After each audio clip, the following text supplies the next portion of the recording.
कभी अगर बनना हो तो बाज बना, लेकिन कभी तोता मत बनना। तोता बोलता तो बहुत है, लेकिन ज्यादा ऊंचाई तक उड़ नहीं सकता। बाज बोलता बहुत कम है, लेकिन सबसे ऊंचाई पर उड़ता है और बाकी परिंदों का राजा होता है एक बाज। आज मैं आपको 5 ऐसे पॉइंट्स बताऊंगा जो कि हर इंसान को बाज से सीखना चाहिए और लाइफ की बहुत बड़ी लर्निंग है इन 5 पॉइंट्स में। पहला लेसन, ईगल फ्लाई अलोन। बाज अकेले उड़ेगा, लेकिन कभी भी चिड़िया और छोटे परिंदों के साथ नहीं उड़ेगा। बाज या तो हमेशा बाज के साथ उड़ता है या फिर अकेला उड़ता है। इससे हमें ये सीखना चाहिए कि छोटी सोच वालों से हमेशा दूर रहें और अकेले रहो, और यही वो वक्त है जब अपने आप को पहचानने का मौका मिलता है। दूसरा लेसन, बाज का विजन बहुत ज्यादा क्लियर होता है। बाज अपने शिकार को 5 किलोमीटर दूर से ही देख लेता है, और एक बार जब बाज को अपना शिकार दिख जाता है तो उस रास्ते में चाहे जितनी मर्जी मुश्किलात आ जाएं, वो अपने शिकार को हासिल करके ही दम लेता है। इससे भी हमें बहुत कुछ सीखने को मिलता है कि अपना विजन क्लियर रखो, उसको हासिल करने में चाहे कितनी भी मुश्किलात आ जाएं, पीछे मत हटो उस बाज की तरह। तीसरा लेसन, बाज कभी भी मरे हुए जानवरों को नहीं खाता, वो हमेशा जिंदा शिकार करता है।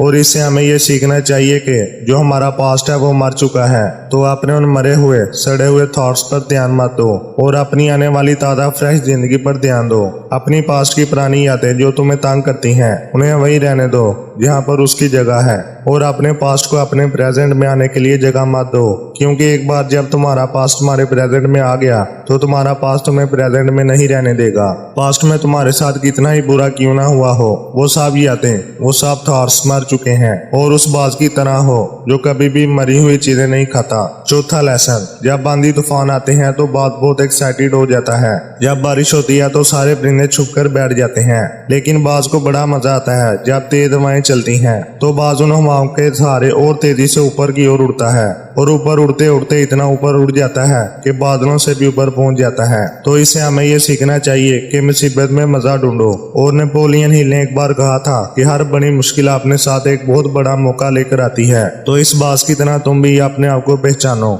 और जिस दिन तुमने अपने आप को पहचान लिया मुश्किल तुम्हारे नीचे होंगी और तुम इनके ऊपर होगे। पांचवा लेसन, बाज अपने घोंसले में से हमेशा सॉफ्ट घास को निकाल लेता है ताकि बाज का जो बच्चा है वो इसमें कंफर्टेबल ना हो सके, क्योंकि अगर वो घोंसले में कंफर्टेबल हो गया तो वो वही रहना पसंद करेगा। लेकिन बाज कभी ऐसा होने नहीं देता। बाज एक परिंदा है, लेकिन उसे भी पता है there is no growth in comfort zone. लेकिन हम तो इंसान हैं, लेकिन इंसान होने के बावजूद कभी लाखों लोग इस बात को समझते ही नहीं है। आप जितना ज्यादा कंफर्ट जोन में रहोगे, आपकी लाइफ आने वाले दिनों में उतनी ही ज्यादा अनकंफर्टेबल हो जाएगी। आज के लिए बस इतना ही दोस्तों, आपके लिए मैं ऐसे ही वीडियो लाता रहता हूँ, तो चैनल को सब्सक्राइब करना ना भूलिएगा। आप मिलेंगे नेक्स्ट वीडियो में, तब तक के लिए अल्लाह हाफिज।